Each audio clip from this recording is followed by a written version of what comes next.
ஆண்டவரும் இரட்சகருமான இயேசு கிறிஸ்துவின் ஈடு இணையற்ற நாமத்தில் அன்றன்றுள்ளப்பம் வாசகர்களுக்கு எங்கள் அன்பின் வாழ்த்துக்கள்.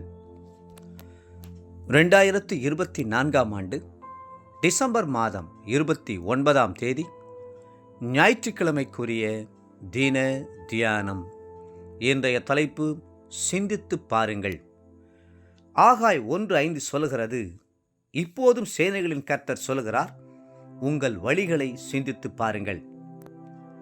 வருட இறுதிக்கு வந்திருக்கிறோம். இந்த வருடம் முடிவடைய இன்னும் 2 நாட்கள் தான் இடையிலே இருக்கின்றன.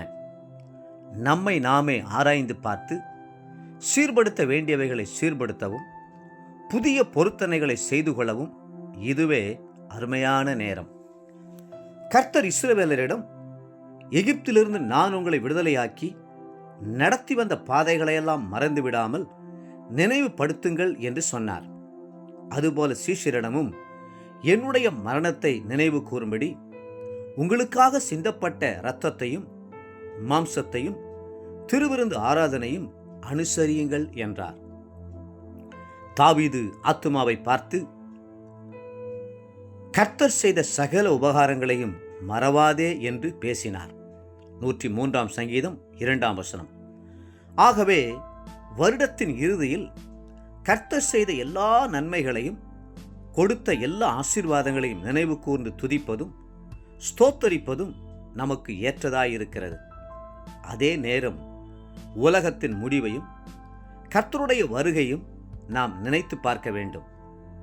நீங்கள் ஓடுகிற கிறிஸ்துவ ஓட்டத்தில் சரியாய் ஓடிக்கொண்டிருக்கிறீர்களா என்பதையும், ஓட்டத்தின் முடிவில் நீதியின் கிடத்தை பெற்றுக்கொள்வீர்களா என்பதையும், கர்த்தர் எதிர்பார்க்கிற பரிசுத்தமும் நீதியும் ஜெப ஜீவியமும் உங்களுடைய வாழ்க்கையிலே இருக்கிறதா என்பதையும் உறுதி செய்து கொள்ளுங்கள். பிலேயாம் என்ற புறஜாதி தீர்க்கதரிசி, நீதிமான் மரிப்பது போல் நான் மரிப்பேனாக, என் முடிவு அவன் முடிவு போல் இருப்பதாக என்றான். என்னாகமம் 23:10.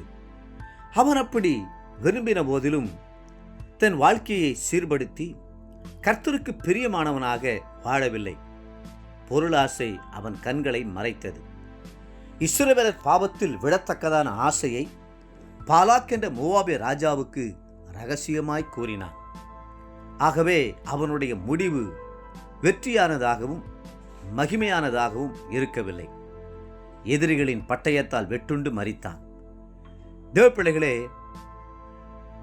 தேவ பிள்ளைகள் நீதிமான்களாக வாழ்ந்தால்தான் நீதிமானாக மரிக்க முடியும். உங்கள் வாழ்க்கை நீதிமானாகிய கிறிஸ்துவை போல இருக்கிறதா என்பதை ஆராய்ந்து பாருங்கள். வேதம் சொல்கிறது, வருஷத்தின் துவக்கம் முதல் வருஷத்தின் முடிவு மட்டும் எப்பொழுதும் உன் தேவனாகிய கர்த்தரின் கண்கள் அதன் மேல் வைக்கப்பட்டிருக்கும். உபாகமம் 11:12. கர்த்தர் எப்போதும் உங்களை பார்த்து கொண்டே இருக்கிறார், உங்கள் மேல் அக்கறை உள்ளவராயிருக்கிறார் என்பதை நினைவில் நிறுத்திக் கொள்ளுங்கள். பக்தனாகிய யோபுவை பார்த்து அவருடைய சிநேகிதனாகிய பில்தாத் சொன்னார், உம்முடைய துவக்கம் அற்பமாயிருந்தாலும் உம்முடைய முடிவு சம்பூர்ணமாயிருக்கும். யோபு 8:7. தேவப்பிள்ளைகளே, வருடத்தின் ஆரம்பத்தை விட முடிவு மகிமையாயிருக்க வேண்டும். நிச்சயமாகவே முடிவு உண்டு. உன் நம்பிக்கை வீண் போகாது. நீதிமொழிகள் 23:18.